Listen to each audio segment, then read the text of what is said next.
This is a 2006 Mazda Tribute, and it is the ultimate uninteresting car, and that is why I like it.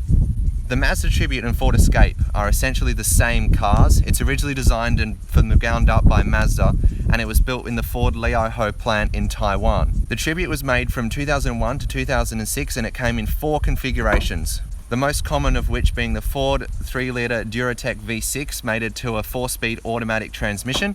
There was also the Mazda L3 2.3-litre 4-cylinder engine mated to a 4-speed automatic transmission, which is what this one is. Each of these could also be offered with a 5-speed manual transmission, making there a total of 4 configurations. Some models also came in 2-wheel drive, but most, including this one, were all-wheel drive with a center diff lock. In the second half of 2006, the Tribute's face was given an update. The updated Tribute featured a larger, bolder grille with an enlarged Mazda emblem, as well as a restyled front bumper and headlights. The side mirrors featured integrated indicators. This one doesn't work. As mentioned at the beginning of this video, the Mazda Tribute and Ford Escape are essentially the same car, as Mazda and Ford cross-shared a lot of models, the 323 and the Laser, and the B3000 and the Ranger for some examples. As a result, this car is almost entirely Ford made and isn't really hiding it. If you get inside a Ford Escape, you will notice that the interior of them is more or less identical, aside from different steering wheels and some different colours. All Tributes were fitted with an alarm system that would beep whenever you unlock or unlock them.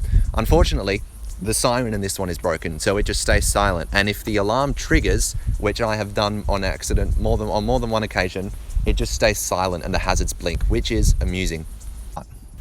I'm now inside the Tribute and I have the keys in my hand. All of the doors are shut, and what I'm going to do is lock it, and then I'm going to open my door.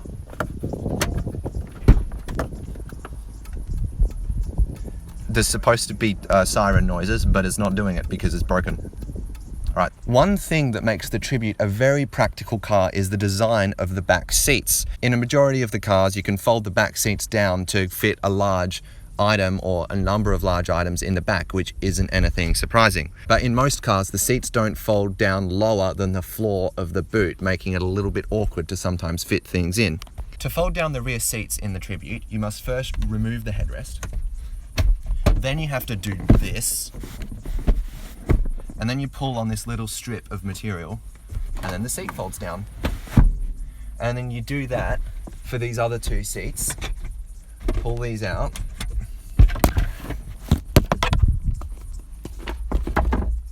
Do this and pull on the piece of material, and the seat will fold down. When you have the seats folded down, there is oodles of space back here. You could fit a mattress and sleep in here if you really wanted to. And my friend who owns this car actually keeps it like this because he uses this car as kind of a pickup truck to haul furniture, dogs, tools, whatever else. This being a base model Tribute, it doesn't really have that much in the way of features. For a start, there's no sunroof. These seats are cloth manual adjustment seats, as you can see.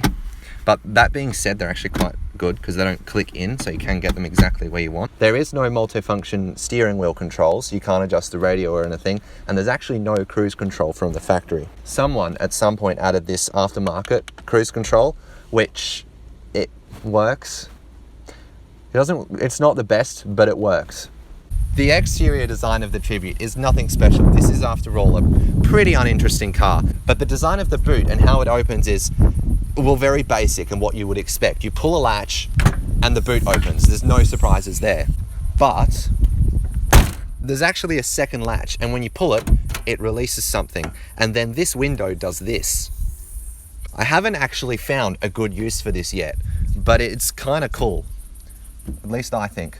The doors have these plastic panels on the bottom of them, and I'm not sure what the purpose of them is, other than that they kind of look ugly, especially when the plastic's kind of faded like this. This side has a massive dent that spans both of the doors, and I didn't do this, so don't worry.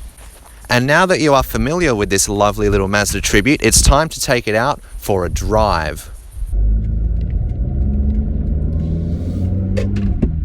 Okay, so in honesty, this car is not that fast, especially considering that I'm used to my BMW E46. It's actually quite slow, especially once you get above 60 or 70 kilometers per hour. You put your foot down and it makes some more noise. It does get a little bit faster, but not very quickly. And it doesn't exactly make you need to lean back in your seat when it's accelerating. It feels kind of nippy maybe up until about 50 or 60 k's an hour, but then once you get above that, you put your foot down, not much happens. It definitely has a lot more power, like at lower speeds, and it doesn't struggle to tow a trailer. It's got a lot of low-end torque, which is nice. The 2.3 litre 4-cylinder engine that this car has makes about 153 horsepower and about 152 foot-pound-feet of torque at roughly 5,000 RPM. And it weighs 1,500 kilograms, which isn't exactly light. But this is a big car. It's going to be catching a lot of wind. I'm sure it has some kind of, with the shape of the back of it, there's going to be some air pulling it back a bit as well.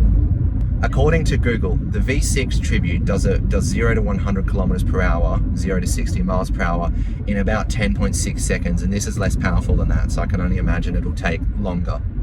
One thing that I've noticed with this car is that the interior is very well put together. Nothing is flimsy, nothing flexes when you press on it. It's very solid, there's no squeaks or rattles coming from any of the interior pieces. All of the buttons feel really nice and solid to press, there's nothing broken, and the doors actually have quite a nice sound when you close them. The one thing that I don't like about this car, and I don't think this is all Tributes, it might just be this one, but the aircon in this thing is absolutely garbage. You turn it on, it's quite weak compared to other cars.